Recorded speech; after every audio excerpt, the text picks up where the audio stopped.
ओम श्री गणपति नमः। श्री गणेश की वंदना कर, दिन के स्वामी शनिदेव तथा श्री राम भक्त हनुमान की आराधना कर, इष्ट देव का ध्यान रख, गुरुजनों को नमन कर अभिनंदन करते हैं आपका वरुण स्तोत्र द्वारा प्रस्तुत आज के दैनिक पंचांग में।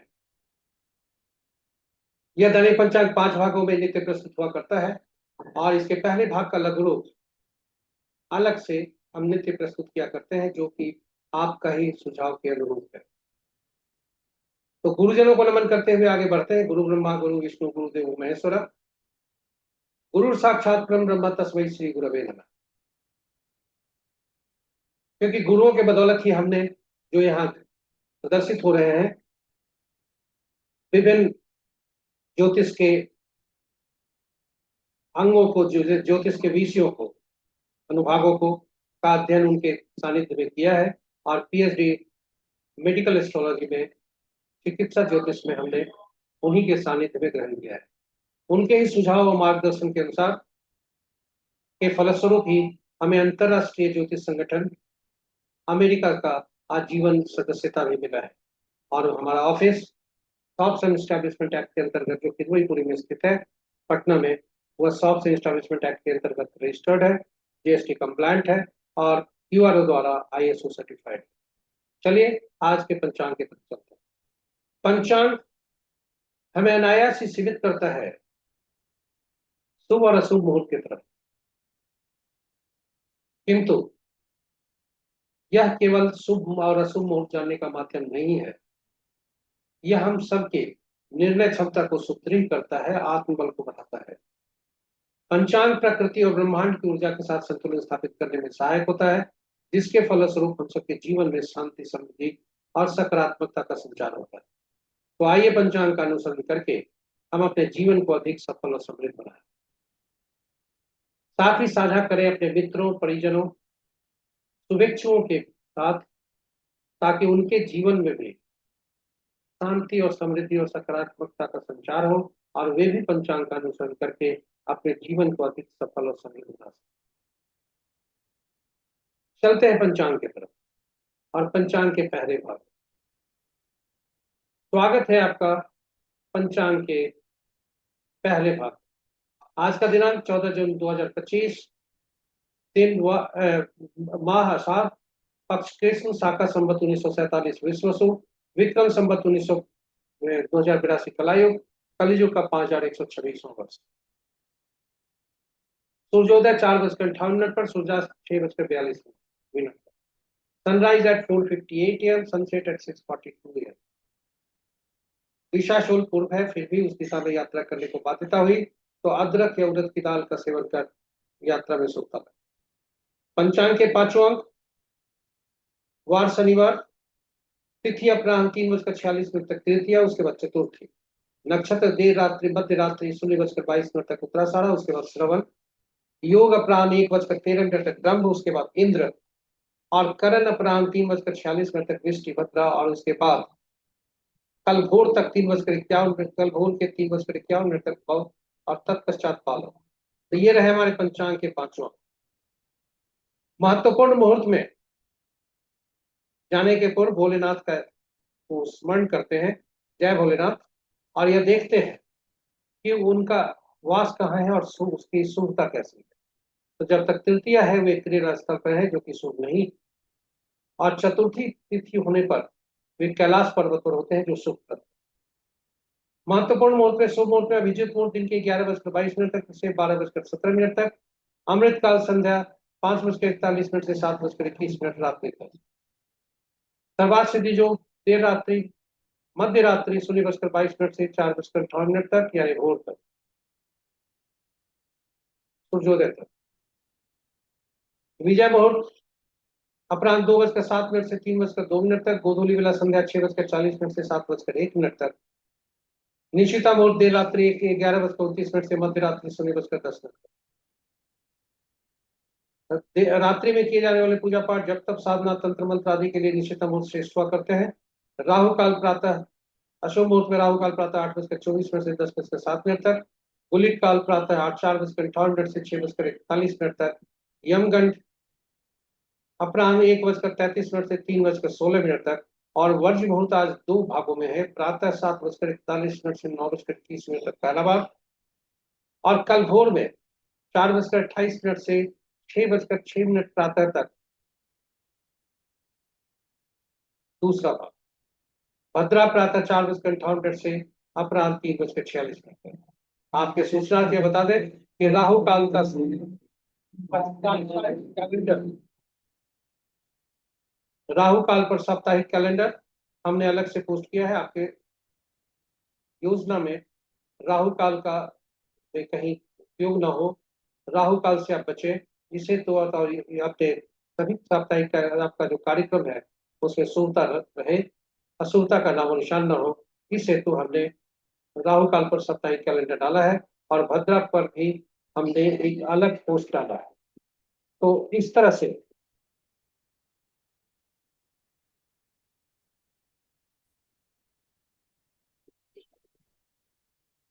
तो आप जो हमने कैलेंडर डाला है राहु काल पर और भद्रा पर जरूर देखें और उससे लाभान्वित हो। आपको अब ले चलते हैं ग्रहों की आकाशीय स्थिति पर। बृहस्पति देव अस्त चल रहे हैं, शेष ग्रह अपने पूर्वोक्त की राशियों में। आज चंद्रमा का राशि परिवर्तन होने वाला है जब वे धनु से मकर में जाएंगे।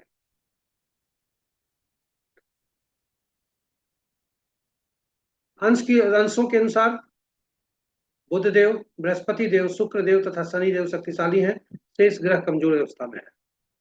राशि के अनुसार देखें तो मित्र राशि में 3 ग्रह हैं, शत्रु राशि में 2 ग्रह, सम राशि में 3 ग्रह और स्व राशि में 1 ग्रह। सूर्य, बृहस्पति तथा बुध के राशि में 2-2 ग्रह हैं, चंद्र की राशि में कोई ग्रह नहीं है, और शेष ग्रहों की राशियों में 1-1 ग्रह है।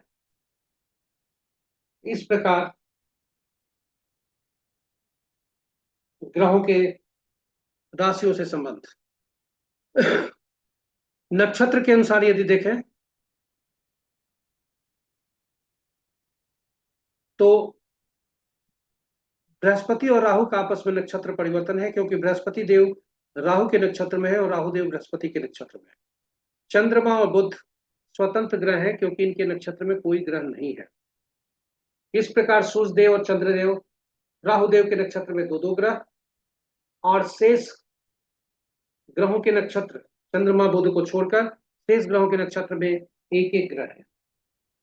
ग्रहों के गोचर की स्थिति जो साप्ताहिक मासिक कैलेंडर है उसमें आपको ले चलते हैं।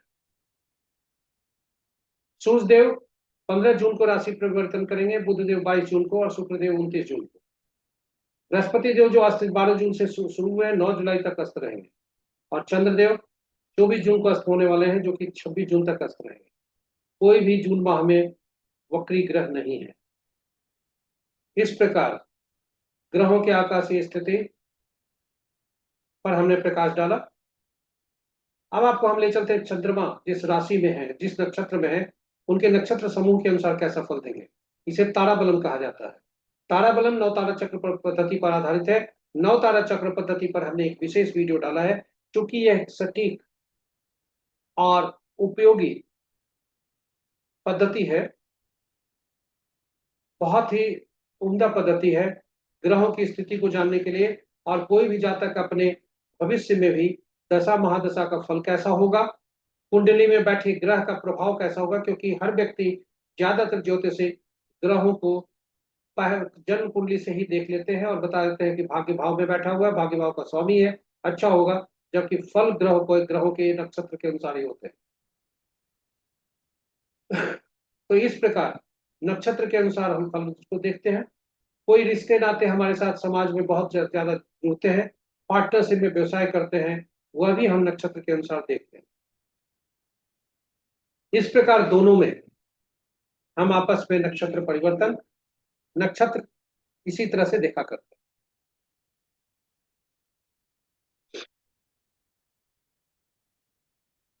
और इसे चंद्रमा के परिप्रेक्ष्य में जब देखते हैं तो तारा बल क्या, आप जरूर देखें इस प्रस्तुति को, चूंकि इस प्रस्तुति में हमने भगवान राम, माँ सीता तथा पवन पुत्र हनुमान की जन्म कुंडली भी डाली है, और आपस में कैसे संबंध उनके 9 तारा चक्र के आधारित पर कैसा संबंध है यह भी हमने प्रस्तुत किया है, और आपके अनुरोध पर प्रैक्टिकल वीडियो नवतारा चक्र पद्धति पर अलग से भी डाला है। आप वो सब देखें, ज्ञानवर्धन करें, और ज्ञानवर्धन कर नहीं नहीं उसका उपयोग भी करें, और आप खुद लाभान्वित हो, आपके जीवन में शुभता है। यदि ग्रहों की स्थिति आपके प्रतिकूल है आने वाला, तो चैलेंज स्वीकार करने के लिए तैयार रहे, जिससे आपकी मानसिक स्थिति मजबूत होगी और सावधानी बरतें। यदि आपके शुभ शुभ परिणाम होने वाले हैं, तो उसमें जितने भी शुभ कार्य हैं करने का प्रयास करें, ताकि शुभता ही शुभता रहे। तो चलिए हम संक्षेप में प्रकाश डालते हैं कि नवतारा चक्र पद्धति कैसे बनता है और उसका फल कैसे निकाला जाता है। बहुत ही संक्षेप में हम बताएंगे, क्योंकि समय का अभाव रहता है, प्रस्तुति लंबी हो जाया करती है। तो कुल 27 नक्षत्र होते हैं और ग्रह 9 ही है, इसलिए 27 ग्रह नक्षत्र, चूंकि ग्रहों के मन नक्षत्र ही हुआ करते हैं और नक्षत्र के अनुसार ही ग्रह फल देते हैं, इसलिए किन नक्षत्रों को कौन से ग्रहों में जोड़ा जाए, संबद्ध किया जाए, स्वामी बनाया जाए, ताकि वे नक्षत्र उसी ग्रहों से युक्त रहे। इसके लिए सभी नक्षत्रों को 3 भागों में बांटा गया, 3 श्रेणियों में रखा गया। एक पहला से 9वां नक्षत्र जो बने रहे, वे पहले श्रेणी में 10वां से 18वां तक थी, दूसरे श्रेणी में, और 19वां से 27वां तक तीसरे श्रेणी। और ग्रहों को महादशा के क्रम में रखा गया, यानी केतु, शुक्र, सूर्य, चंद्र, मंगल, राहु, बृहस्पति, शनि और बुध, इसी श्रेणी में ग्रहों को रखा गया। और पहला ग्रह जो बने केतु बने, और केतु का को स्वामित्व दिया गया हर श्रेणी में से पहला नक्षत्र, यानी पहला, 10वां और 19वां नक्षत्र क्रमशः अश्विनी, माघा, मूला हुए, उसका स्वामित्व केतु को दिया गया। उसी तरह से अगर हम चौथा को देखें, चौथा ग्रह चंद्रमा बने, और चंद्रमा को चौथा, 13वां और 22वां नक्षत्र का स्वामित्व दिया गया, और यही क्रम में चलते हुए 9वां नक्षत्र, 9वां, 18वां, 27वां नक्षत्र जो हुए क्रमशः अश्लेषा, ज्येष्ठा और रेवती, उनका स्वामित्व बुधदेव को दिया। इस तरह से हर ग्रहों को 3-3 नक्षत्रों का स्वामित्व दिया गया। इसलिए हम कहते हैं जन्म पत्रिका में चंद्रमा जिस नक्षत्र में होते हैं, उनके नक्षत्र समूह के स्वामी। क्योंकि ग्रह को 3 नक्षत्रों के होते हैं, तो जो अश्विनी का फल होगा माघा का भी होगा, मूला का भी होगा। चलिए आगे चलते हैं, फलित कैसे करते हैं। जन्म पत्रिका में चंद्रमा जिस नक्षत्र में, उनके नक्षत्र समूह के स्वामी जो हुए, वे पहला नक्षत्र, पहला ग्रह बने, वे मिश्रित फल देते हैं। और वहां से दूसरा, चौथा, छठा, 8वां, 9वां ग्रह जो हुए, वे शुभ फलदायी होते हैं। उनकी शुभता जैसे जैसे क्रम बढ़ता जाता है वैसे बढ़ता जाता है। ठीक उसके उल्टा जन्म जो ग्रह बने, यानी जन्म पत्रिका में चंद्रमा जिस नक्षत्र में हुए, उसके नक्षत्र समूह के स्वामी जहां से पहला गिनती करते हैं, वहां से तीसरा, 5वां, 7वां ग्रह जो हुए, वे पीड़ादायक होते हैं। और पीड़ा की जो मात्रा होती है वह क्रमशः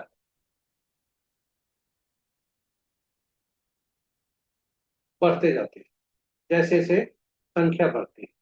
यानी तीसरा में कम, पहला में कम, तीसरा में थोड़ा ज्यादा, 5वां में उससे ज्यादा, और 7वां में बहुत ज्यादा। तो ये मुहूर्त निकालते समय भी, चाहे विवाह मुहूर्त हो या कोई भी मुहूर्त हो, निकालते समय यह देखा जाता है कि आज का जो नक्षत्र है वह कैसा नक्षत्र है, हमारे लिए क्या क्या कारक बन रहा है, और उसी अनुसार फल देखा जाता है।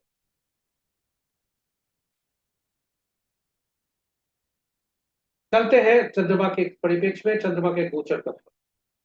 तो आज चंद्रमा का जो गोचर है वह मध्य रात्रि 0:22 तक चंद्रमा उत्तराषाढ़ा नक्षत्र में है, और तत्पश्चात वे श्रवणा नक्षत्र में जाएंगे। तो दोनों का जो फल होगा, किसी भी जातक का अगर देखना है, मान लीजिए किसी जातक का जन्म भरनी, पूर्वा फाल्गुनी या पूर्वाषाढ़ा में हुआ है, तो पहला भाग में संपत्ति है, शुभ है, उसके बाद विपत्ति है जो समस्या कारक। उसी तरह से यदि हम देखें किसी का जन्म मृगशिरा, चित्रा या शर्मिष्ठा में हुआ है, तो पहला भाग मित्र है, बहुत शुभ है, शुभ है, और अति मित्र है, उसके बाद वो दोनों दोनों जो भाग है शुभ, शुभता दी है। इस तरह से हम प्रत्येक ग्रह को, नक्षत्र को कॉलम में रखकर और ग्रहों को जो हमारे जन्म पत्रिका में जो चंद्रमा जिसमें है उस नक्षत्र को देखते हैं रो के अनुसार, और जहाँ रो और कॉलम मिलते हैं फल वही होता है। तो इस तरह से हम फल निकालते हैं। कुछ लोगों का सुझाव था कि यदि कोई ऐसा मुहूर्त आया जो कि कुछ अशुभ परिस्थिति में है और हमें वो मुहूर्त करने हैं तो क्या करना चाहिए, कोई परिहार है क्या। तो इस संदर्भ में आपको बताएं कि हमने संकलन तो जरूर किया है, लेकिन यह पुष्ट है, यह प्रमाणित हम नहीं करते। आमतौर पर यदि तीसरा पांचवा सातवां नक्षत्र आपके आ रहे हैं, ग्रह आ रहे हैं, तो उसे त्यागे, उस मुहूर्त को न करें, क्योंकि जो परिहार हम यहाँ वर्णित कर रहे हैं यह प्रमाणित नहीं है। जीवन से जो उसमें कुछ ज्यादा चैलेंज करने की जरूरत आवश्यकता नहीं करें, उसे त्यागने के लिए है। फिर भी यदि आवश्यकता मुहूर्त कोई त्याज्य नहीं है तो जन्म नक्षत्र में यदि पड़ रहा है, जन्म का ग्रह में पड़ रहा है, पहला ग्रह हो रहा है, तो पीला कद्दू पत्ते वाली सब्जी का दान करें। यदि तीसरा है विपत्त है तो गुड़ का दान करें। पांचवा है प्रत्ययी है तो नमक का दान करें। और सातवां है तो उसे त्यागें, बिल्कुल नहीं करें। और एकदम अगर मजबूरी हो गई तो तिल सहित स्वर्ण का दान करें, किंतु ये सभी प्रमाणित नहीं है, इसलिए हम इसे आपको इसकी अनुशंसा नहीं करते। तो ये रहा पंचांग के समक्ष में। अभी तक हमने चंद्रमा के नक्षत्र गोचर पर ये हमने प्रकाश डाला था, उसके अनुसार हम दिन की शुद्धता देख रहे थे। अब हम देखते हैं चंद्रमा की राशि के अनुसार। चंद्रमा अभी धनु राशि में भ्रमण कर रहे हैं। 29 डिग्री 39 29 39 51 29 डिग्री 39 मिनट और 51 सेकंड पर है, यानी 30 डिग्री को पार करने वाला। और आज प्रातः 5:38 पर चंद्रमा का राशि परिवर्तन होगा, क्योंकि 29 अंश पर है। तो चंद्रमा धनु से मकर राशि में जाएगा। तो प्रातः 5:38 तक कल के अनुसार ही मिथुन, कर्क, तुला, कुंभ, तुला, धनु, कुंभ और मीन राशि वाले के लिए उत्तमता के संकेत है। उसके बाद मेष, कर्क, सिंह, वृश्चिक, मकर और मीन राशि वाले के लिए शुभता के संकेत मिल रहे हैं। शेष राशि इस देव का ध्यान दें और सावधान रहें अपने दैनिक चर्या में, वाहन वो यदि सावधानी से चला। तो ये रहे चंद्रमा के राशि परिवर्तन का असर, चंद्रमा के गोचर का असर, जिसे चंद्र बलम के अनुसार के नाम से जाना जाता है। अब हम आपको आज लेकर आए हैं चौघड़िया, जो चौथी प्रस्तुति है आज की। चौघड़िया ज्योतिष एक मुहूर्त और शुभ मुहूर्त और अशुभ मुहूर्त बताता है। इसकी उपयोगिता काफी है, चूंकि यह शुभ और अशुभ मुहूर्त को दर्शाते हुए किसी भी शुभ काम करने के लिए इसका उपयोग लोग करते हैं। और यह बताता है कि कौन सा मुहूर्त में शुभ कार्य करना चाहिए। किसी भी कार्य को आरंभ कर रहे हैं तो चौघड़िया ज्योतिष मुहूर्त को जरूर देखना चाहिए। यदि कोई उचित मुहूर्त नहीं देखना चाहे फिर भी हम अनुशंसा करते हैं कि कम से कम चौघड़िया मुहूर्त जरूर देखना चाहिए। चौघड़िया की उपयोगिता को देखते हुए हिंदी और अंग्रेजी में हमने चौघड़िया की यूटिलिटी और चौघड़िया की उपयोगिता पर हमने प्रकाश डाला है। यूटिलिटी ऑफ चौघड़िया इंग्लिश में और चौघड़िया की उपयोगिता हिंदी में, यह अलग अलग प्रस्तुति हमने डाली। तो चलते हैं चौघड़िया पर संक्षिप्त आप जरूर देखें चौघड़िया प्रस्तुति, और आपके सुझाव के अनुसार हमने चौघड़िया की प्रस्तुति पहले हिंदी में फिर अंग्रेजी में डाला है। तो संक्षेप में बता दें कि कुल 8 चौघड़िया दिन के, 8 चौघड़िया रात के होते हैं, और 7 चूंकि साप्ताहिक 7 ही दिन होते हैं, इसलिए 7 चौघड़िया ही हुआ करते हैं। 8वां चौघड़िया जो आरंभ होता है का होता है वही अंत का भी होता है, चाहे दिन का या रात का। इस प्रकार हम ये देखें कि हर चौघड़िया का साप्ताहिक दिनों से संबंध हो गया, और हर साप्ताहिक दिन के स्वामी कोई न कोई ग्रह बनते ही है, और हर ग्रह एक विशेष कार्य करने के लिए उपयोगी हुआ करते हैं। इस प्रकार हर चौघड़िया एक विशेष कार्य करने के लिए उपयोगी होता है, जिसका विस्तार से वर्णन हमने प्रस्तुति चौघड़िया की उपयोगिता यूटिलिटी ऑफ चौघड़िया में किया है। सारणी आपके सामने प्रस्तुत है। तो चौघड़िया की उपयोगिता को में करते समय यह सुनिश्चित करना चाहिए कि कोई दिन का चौघड़िया जो होता है वह वार वेला, काल वेला और राहु काल से ग्रसित हो सकता है, और रात्रि का चौघड़िया काल रात्रि से, उसका परित्याग करना चाहिए। अशुभता जहां भी यदि व्याप्त है तो उसे प्रयोग में नहीं लाना चाहिए, नहीं तो शुभता कम, अशुभता ज्यादा होगी।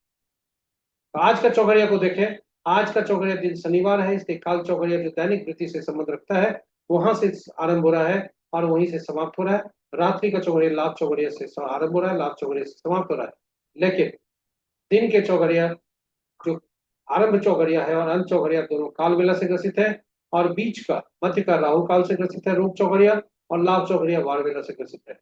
इस तरह से कहें, शुभ चौघड़िया, उद्वेग चौघड़िया, चर चौघड़िया और अमृत चौघड़िया, ये सभी अशुभता से व्याप्त नहीं है दिन के चौघड़िया। और रात्रि के चौघड़िया में लाभ चौघड़िया को छोड़कर सभी चौघड़िया शुभता दिए हुए। तो ये रहे चौघड़िया प्रस्तुति। अब हम आपको अंतिम प्रस्तुति, पांचवी प्रस्तुति में ले चलते हैं, जो अंक ज्योतिष के अनुसार कैसा दिन रहने की संभावना है। तो उस पर प्रकाश डालने के पहले हम ये बता दें कि अंकों की हमारे जीवन में अहम भूमिका होती है, और अंक हमारे जीवन में महत्वपूर्ण रोल अदा करते हैं। और इसी के अनुसार अंकों का जो, अगर कोई हमारे जन्म ये में कोई अंक की कमी है तो वह अंक असंतुलित होता है, या बहुत ज्यादा अंक का प्रयोग हुआ तो वह अंक भी असंतुलित होता है। और एक न्यूमरोलॉजिस्ट का काम है कि उन अंकों को पहचानना जो जातक के जीवन में इम्बैलेंस कर रहे हैं और परेशानियां ला रहे हैं। अंक ज्योतिष बहुत ही आसान है सीखना, और खुद भी हम कर सकते हैं कि कौन से अंक को वे ऐसा पहचान सकते हैं कि कौन से अंक हमारे लिए अशुभता दिए है और कौन से अंक शुभ है। साथ ही साथ कौन से अंक हमारे जीवन में अधिक मात्रा में है जो कि परेशानी पैदा कर रहे हैं, समस्या पैदा कर रहे हैं, और हम निदान खुद कर सकते हैं। तो चलिए अंक ज्योतिष के बारे में संक्षिप्त परिचय बता दें। अंक ज्योतिष एकल अंक पर काम करते हैं, जो कि एक अंक से 9 अंक होता है। यदि एक से दो ज्यादा अंक हमारे पास मिले तो हम उन अंकों को जोड़कर एकल अंक में परिवर्तित कर देते हैं। हर अंक 1 से 9 तक अंक जो होते हैं उसके स्वामी अलग अलग ग्रह होते हैं। तो इस प्रकार उन ग्रहों की जो ऊर्जा है जो हमारे जन्म तिथि में है, और मूलांक जो बनता है जन्म तिथि को जोड़कर, उसका यह हमें वह ग्रह प्रभावित करते हैं। जो अंक हमारे पास नहीं है, उन ग्रह की हमारे पास कमी रहती है, वह ग्रह हमें खूब प्रभावित करते हैं।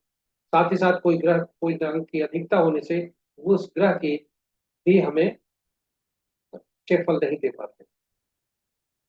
इस प्रकार हमें अगर अक्षरों का समूह मिलता है उसे भी हम अंक में बदलते हैं, और अक्षर में बदलने को अंक में बदलने की विधि है कि उनमें प्रयुक्त हुए सभी लेटर, जो भी प्रयुक्त हुए अक्षर, उनका अंकीय मूल्य से हम उसे परिवर्तित करते हैं, फिर जोड़ निकालकर, और तब फिर एकल अंक में परिवर्तित कर उसका उपयोग करते हैं। तो ये रहे अंक ज्योतिष पर संक्षिप्त परिचय। आज का दिनांक 14/6/2025 है। आज का यदि मूलांक जोड़ा जाए, 14 को जोड़ा जाए जन्मतिथि को, तो 5 होता है, और भाग्यांक 2 होता है। 5 और 2 का संबंध आपस में मित्रता का है। 5 को ड्राइवर भी बोला जाता है, मूलांक बोला जाता है, और 2 को यानी जन्म तिथि माह और वर्ष के योग को भाग्यांक बोला जाता है, या इसे कंडक्टर भी बोला जाता है। तो आज का ड्राइवर 5, कंडक्टर 2। कंडक्टर 2 को विभिन्न जो ड्राइवर्स हैं उनके साथ कैसा दिन रहेगा, विभिन्न तिथि को जो जन्मे विभिन्न मूलांक वाले व्यक्तियों के लिए साथ कैसा रहेगा। तो आज का जो मूलांक है यदि हम देखें तो मूलांक 1 वाले जिनका जन्म 1/10/1928 को हुआ है, सूर्यदेव जिनके स्वामी बनते हैं। मूलांक 2 वाले जिनका जन्म तिथि 2/11/2029 है, चंद्रदेव जिनके स्वामी बनते हैं। 3/11/20 जिनका जन्म तिथि है, 3 मूलांक होता है। 5 मूलांक वाले जिनका किसी भी माह का 5, 14, 23 तारीख को जन्म होता है, बुध देव जिनके स्वामी होते हैं। इन अंकों के लिए 2 अंक बहुत ही शुभता लिए है, क्योंकि 2 और 1 का जो संबंध है मित्रता का है। 2 का 1 के साथ में अति मित्रता, 2 का 2 के साथ मित्रता, 2 के साथ 3 के साथ मित्रता, और 2 और 5 के साथ मित्रता। तो ये जो है शुभ फलदायी है, इनके सक्सेस रेट आज ज्यादा हो सकते हैं, अच्छा शुभ हो सकता है। वहीं 4 मूलांक वाले जिनका जन्म तिथि 4 और 4/13/22/21 को हुआ है, राहु देव जिनके स्वामी होते हैं, उनके चार और दो के संबंध की शत्रुता के होते हैं। सात जिनका मूलांक 7 मूलांक बनता है, 7 16 25 जिनकी जन्मतिथि है, उनके लिए भी 7 और 2 का संबंध अति शत्रुता का। 8 17 26 जिनका मूलांक जिनका जन्मतिथि है किसी भी माह का 8 मूलांक होता है, उनके लिए बहुत ज्यादा शत्रुता, अति शत्रु, हम कहें जो है घातक, 8 और 2 का संबंध। और 9 18 27 जिनका जन्मतिथि है, 9 मूलांक होता है, 9 और 2 का संबंध शत्रुता का। तो ये सभी अंक शत्रुता के हैं, इसलिए सावधान रहने की जरूरत है। 8 मूलांक वाले विशेष सावधान रहें और अपना हेल्थ पर ध्यान दें। 6 मूलांक वाले इसी के साथ, जिनका 6 15 24 7 तारीख जन्म होता है, उनके साथ तटस्थता का संबंध है। और वे उनका जो दिन है सामान्य की तरह करने की संभावना। तो ये रहे हमारे पंचांग की प्रस्तुति, दैनिक पंचांग की प्रस्तुति। आप हमसे बने रहे इसके लिए आपके कोटि कोटि धन्यवाद। और डेटा इसमें जो भी प्रयुक्त हुए दृढ़ पंचांग से लिए गए, सूचनाएं कुछ तथ्य जो है अपने बुक्स और ये जो हमने पढ़ा है ग्रंथ उससे लिया गया, किताबों से और ग्रंथों से। साथ ही साथ छवि जो प्रयोग में लाई गई वह गूगल से ली गई, और यह प्रस्तुति यूट्यूब से आपको पहुंचाया गया। यदि आप पहली बार इस प्रस्तुति को सुन रहे हैं, देख रहे हैं, तो चैनल को सब्सक्राइब करें। साथ ही साथ आप नोटिफिकेशन बटन को दबा दें ताकि आपके को सभी हमारे कोर्स की सूचना हो सके। और आप सबों से अनुरोध है कि अपने इस प्रस्तुति को अपने मित्रों, परिजनों और शुभेच्छुओं में से के संग साझा करें, ताकि उनके जीवन में भी शुभता का संचार हो और वे भी अपने जीवन को सफल समृद्ध बना सकें। इन्हीं शब्दों के साथ हम प्रस्तुति को यहीं विराम देते हैं। कल फिर प्रस्तुति, नई प्रस्तुति के साथ आपके समक्ष होंगे। तब तक के लिए शनिदेव की कृपा आप पर बरसते रहे, और श्री राम भक्त हनुमान तथा उनके स्वामी श्री राम की कृपा पर बरसते रहे। इन्हीं शब्दों के साथ जय श्री राम, जय हनुमान, जय सतीदेव कहते हुए आपसे विदा लेता हूं।